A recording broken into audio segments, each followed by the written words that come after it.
बिस्मिल्लाहिर्रहमानिर्रहीम। अस्सलाम वालेकुम नाज़रीन, मैं हूँ शफ़क़त अली और आज हमारे साथ मौजूद हैं बहुत ही special guest doctor Saeed Akhtar sahab. किसी तारुफ के मोहताज नहीं, माहिर वबाई अमराज भी हैं। सईद अख्तर साहब, बहुत शुक्रिया आपके कीमती वक्त का। सर, सबसे पहले ये बताइएगा कि पाकिस्तान में कोरोना की सूरत हाल दिन ब दिन बिगड़ती जा रही है।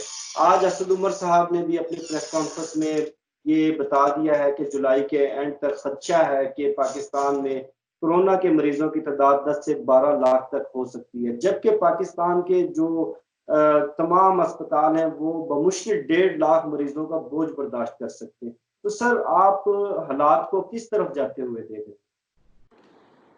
जी, थैंक यू सो मच। मैं अच्छी तरफ जाते हुए नहीं देख रहा और हम सब लोग एक्सट्रीमली कंसर्न हैं और परेशान हैं कि जिस तरह से जा रहे हैं हम लोग और नंबर बढ़ रहे हैं और हमारी प्रिपेयर्डनेस बिल्कुल भी नहीं है। तो मैं तो बहुत परेशान हूँ और अल्लाह ताला से दुआ करता हूँ कि ये जितनी प्रोजेक्शंस हैं अल्लाह करे ये गलत हों, लेकिन साइंस आमतौर पे झूठ बोलती नहीं है। तो ये तो आज से कोई महीने पहले Pakistan institute of development economics का एक मॉडलिंग स्टडी आई थी, जिन्होंने प्रेडिक्ट किया था कि जुलाई के एंड तक 15 लाख के करीब केसेस हो जाएंगे। ये तो जो चीज़ें हमें बहुत पहले से पता था, उससे उस वक्त भी पता था जब ये लॉकडाउन नहीं लगा था, फिर लॉकडाउन लगा, फिर कोई उस पर इम्प्लीमेंटेशन नहीं हुई, कोई एसओपी को फॉलो करने पे गवर्नमेंट ने कोई अपनी फोर्स और असर्शन नहीं दिखाई। कहते थे कि जो एसओपीज होंगी, लेकिन उसकी धज्जियाँ बिखेरी गई। फिर उसके बाद सबसे मैं समझता हूँ जो जो नाआकिबत अंदेशाना जो काम हुआ, वो ईद की पे सब चीज़ें खोल दी गई, जैसे इसके बाद कोई ईद नहीं आएगी।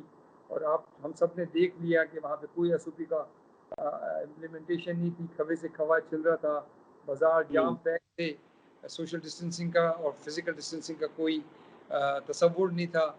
तो मैं समझता हूँ कि अब जो हम देखना शुरू कर रहे हैं, वो हमने वहाँ पे आग को और पेट्रोल को मिक्स कर दिया और उसका जो इम्पैक्ट नज़र आना शुरू होता है आमतौर पे वो 2 से 3 हफ्ते के बाद।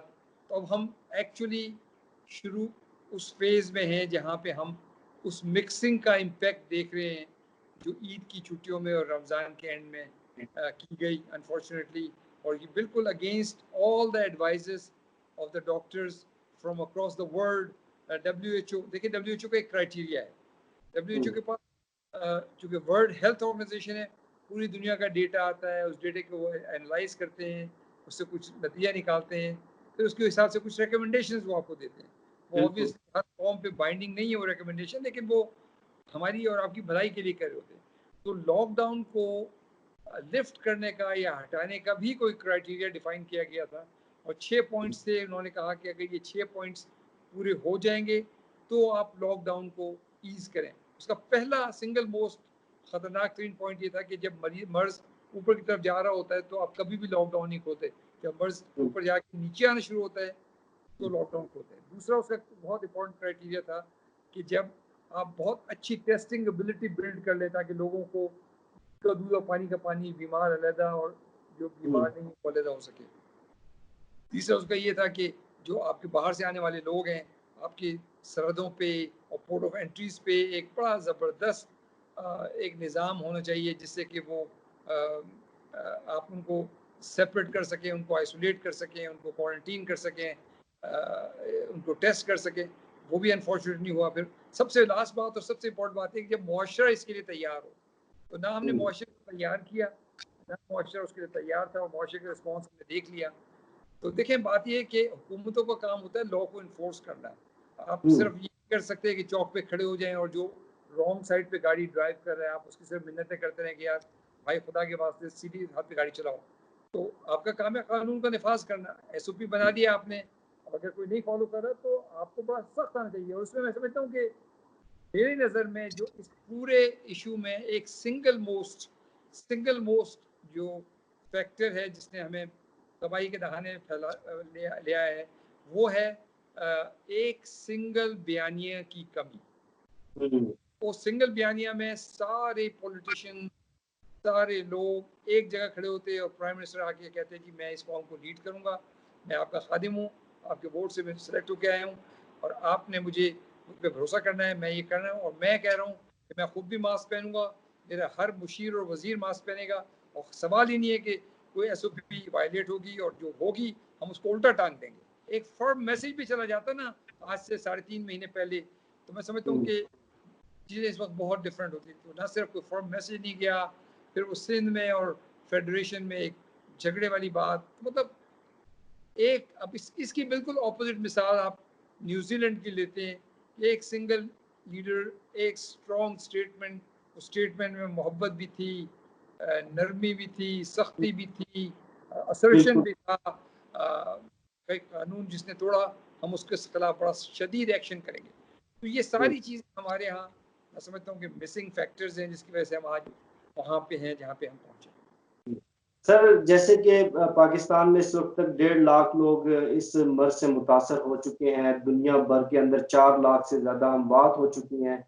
तो पाकिस्तान के अंदर भी कुछ होम रेमेडीज़ ये आम लोग रेकमेंड नहीं कर रहे, बल्कि हमारे प्रोफेशनल डॉक्टर्स भी और जो माहिर ग़िज़ाइयात हैं, वो मेन स्ट्रीम टीवी चैनल्स पर जैसे सना मक्खी हो गई और कहवा हो गया, तो सर चूँकि आपका शुमार पाकिस्तान के चंद काबिल तरीन लीवर के एक्सपर्ट्स में होता है, तो सर आप इन रेमेडीज़ के बारे में क्या कहते हैं और कौन बड़ी कन्फ्यूज़ है?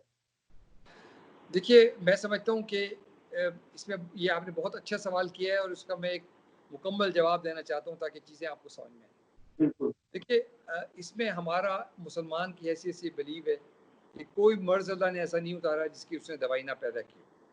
बिल्कुल। हमारे से उस दवाई को ढूँढें, उसको साइंटिफिकली प्रूव करें और उसको इस्तेमाल में लाएँ।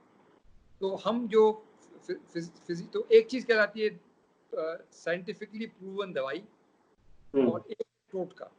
अच्छा, मैं हुँ, समझता हूँ कि टोटकों में जनरली कोई हर्ज नहीं होता, लेकिन मैं उसको एज़ दवाई रिकमेंड नहीं कर सकता। अब मैं क्या क्या फ़र्क कह दूँगा? तो मैं एक मिसाल दे रहा हूँ कि हम एक मिसाल लेते हैं कि एक टोटका है एक्स, हम कहते हैं हुँ, ये जी बहुत इफ़ेक्टिव। तो मैं जब एज़ अ साइंटिस्ट उसको एनालाइज़ करता हूँ, तो उसका दुनिया में जो इंटरनेशनल रिकॉग्नाइज़्ड तरीका है वो ये है कि हम 2 पेशेंट्स के ग्रुप बनाते हैं। हुँ, उनको हम मैच करते हैं पेशेंट्स को कि अगर 10 औरतें इस ग्रुप में हैं तो 10 ही यहाँ पे होंगी। अगर 10 50 साल के लोग इस ग्रुप में हैं तो 10 50, तो ये age match, sex match groups होते हैं। उसके बाद फिर हुँ, हम क्या करते हैं कि एक ग्रुप को दवाई देते हैं और एक ग्रुप को दवाई नहीं देते। अच्छा, दूसरे ग्रुप को भी हम दवाई तो देते हैं, लेकिन वो खाली उसमें शुगर या एक उसको हमारी ज़ुबान में प्लेसिबो कहते हैं। तो वो उसमें एक्चुअल केमिकल इंग्रीडिएंट नहीं होता, सिर्फ एक फर्जी गोली होती है, तो उसको भी पता चलता है कि वो भी दवाई खा रहा है। तो ये हुँ, randomize control double blinded study होती है। उसमें मरीज को भी नहीं पता होता कि वो क्या दवाई खा रहा है, सच्ची दवाई खा रहा है कि झूठी दवाई खा रहा है। तो एक दवाई को हुँ, आप सच्ची दवाई कह लें, एक को आप झूठी दवाई कह लें, तो उसको गोली मिल रही है। तो उस डॉक्टर को जो उसको दे रहा है उसको भी नहीं पता होता, पीछे से एक तीसरा आदमी है वो सारा कंट्रोल कर रहा होता है। उसके बाद फिर हुँ, जब वो डेटा एनालाइज करते हैं तो डॉक्टर को भी नहीं पता होता कि किस किस आदमी ने क्या दवाई खाई है, मरीज को भी नहीं पता होता। तो तीसरा आदमी जो कि एक थर्ड पार्टी है, वो एनालाइज करके देखता है कि अच्छा ये 15 लोग इस ग्रुप में जिसको दवाई दी गई है, उन्होंने बड़ा ज़बरदस्त रिस्पॉन्स शो किया है। लेकिन अगर फ़र्ज़ किया 15 ही दूसरे ग्रुप में भी उन्होंने भी कोई बड़ा ज़बरदस्त रिस्पॉन्स शो किया हो, तो इसका मतलब दवाई आपकी बेकार है। और इसी तरह हुँ, अगर 15 इस ग्रुप में फ़र्ज़ किया 100 लोग हैं जिसमें कि जिसको कि दवाई दी गई है और उनमें से 100 में से 80 ठीक हो जाते हैं और दूसरे ग्रुप में 80 मर जाते हैं, तो हम कहते हैं ये हुँ, बड़ी इफेक्टिव दवाई है। तो इस साइंस इस तरह से इवॉल्व होती है। इसको हमारी ज़ुबान में एविडेंस बेस्ड मेडिसिन कहते हैं और हुँ, इसीलिए कोई स्टडी जब तक कि वो रैंडमाइज्ड कंट्रोल्ड ट्रायल नहीं होगा और डबल ब्लाइंडेड नहीं होगा, यानी किसी को नहीं पता कि किसको क्या मिल रहा है, उस वक्त तक उसकी जो हतमी मेडिकल एफिकेसी के ऊपर तबसरा नहीं किया जाता। कई जगह ऐसी आ जाती है इस तरह के एपिडेमिक में कि आप ब्लाइंड नहीं कर सकते। मसलन आप एक को प्लाज्मा दे रहे हैं, दूसरे को पानी लगा रहे हैं। अब आप उसको सिर्फ छुपा दें बैग को, जो जो जो रिसर्चर है वो बैग को इस तरह से छुपा देता है कि आपको नहीं पता कि ट्यूबिंग में पानी गुजर रहा है कि प्लाज्मा गुजर रहा है, क्योंकि प्लाज्मा का कलर थोड़ा डिफरेंट होता है। तो ये चीज़ें की जाती हैं, इससे फिर हम एक मेडिकल नतीजा अखज़ करते हैं। फिर हम देखते हैं कि उसके साइड इफ़ेक्ट्स क्या हुए थे, फिर साथ में हम उसके ब्लड प्रोफाइल्स को स्टडी करते हैं कि अच्छा उसने खून बनाने की सलाहियत को तो मुतासर नहीं कर दिया, कहीं जिगर को तो मुतासर नहीं कर दिया, कहीं किडनी का फंक्शन तो डिटेरियोरेट नहीं होता। तो इसी तरह जैसे अब ये प्लाज्मा ट्रीटमेंट है, जब ये चाइना में शुरू हुई तो in the middle of the study उनको वो स्टडी अबॉर्ट करनी पड़ी, इसलिए कि उनको नज़र आ रहा था कि कोई बहुत ज़्यादा इफेक्टिव चीज़ नहीं हुई। बाद में अब अमेरिका में वो ट्रायल के तौर पे हो रहा है, पाकिस्तान में भी एक ट्रायल के तौर पे हो रहा है, तो हमें पता चलेगा कि ये इनका फ़ायदा है कि नहीं है। लेकिन सिर्फ ये कह देना कि मेरे वालिद साहब यूज़ करते थे या मैं, तो मैं समझता हूँ ये बहुत मुनासिब बात नहीं है, और एज अ डॉक्टर मैं कतई इन चीज़ों को रेकमेंड नहीं करता। और अगर कुछ कोई लोग लेना भी चाहते हैं कि एक सुन्नत नबी है कि आप लेना चाहते हैं, फिर 100 बिस्मिल्लाह लें उसको, लेकिन क्या वो हम एक हतमी इलाज के तौर पर उसको रेकमेंड कर सकते हैं? उसका सोल्यूशन है कि नहीं, कि हुजूर सल्लल्लाहु अलैहि वसल्लम ने हमें कहा कि जो फैसले करो वो इल्म की बेस पर करो। कुरान ने हमें कहा कि जो फैसले करो वो इल्म की बेस पे करो, गुमान की बेस पे मत करो।